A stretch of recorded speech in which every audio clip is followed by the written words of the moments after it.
Champions recent గా నేను విద్యా ఉత్సవ్కి వెళ్ళినప్పుడు యాక్చువల్ గాను నేను చాలా మంది స్టూడెంట్స్ తో కలిసాను ఎవరైతే నీట్ కి ప్రిపేర్ అవుతున్నారో.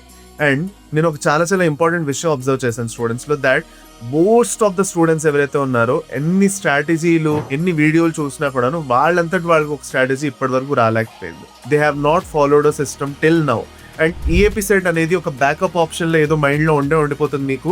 అండ్ లాస్ట్ లో నీట్ అవ్వలేదు అంటే ఈఏపీ సెట్ కూడా ఎలాగోలా ఉన్న నాలెడ్జ్ తో రాసేద్దాం చాలు, వస్తే వస్తుందిలే చూసుకుందాం అని అనుకుంటారు. కానీ అలా కాదు. ఈఏపీ సెట్ కూడా మీరు డెడికేటెడ్ గా ప్రిపేర్ అవుతే నీట్ తో పాటు ఎంత బాగుంటుంది, ఎంత మంచిగా మీరు యాక్చువల్ గా దానికోసం ప్రిపేర్ అవ్వచ్చు. అండ్ మీ దగ్గర ఉన్న టైం ని చాలా బాగా యూటిలైజ్ కూడా చేసుకోవచ్చు. కానీ మీరు చేయలేకపోతున్నారు దేనివల్ల? Because you lack a system, you lack a regulation, you don't have a proper time table or strategy ఏదైతే మీరు గట్టిగా ఫాలో అయ్యి ప్రాపర్ గా స్కోర్ చేసుకోవచ్చు ఈ ఎగ్జామ్స్ లో. అండ్ అదే నేను బిల్డ్ చేస్తున్నాను విత్ విజయం క్రాష్ కోర్స్. సో ఈ విజయం క్రాష్ కోర్సు దీనికోసమే నిలబడుతుంది, ఈ సిస్టమ్ కోసమే నిలబడుతుంది. సో మీరు విజయం నుంచి ఏం ఎక్స్పెక్ట్ చేస్తున్నారు కింద కమెంట్ సెక్షన్ లో నాకు చెప్పండి. #విజయం తోటి. Thank you champions.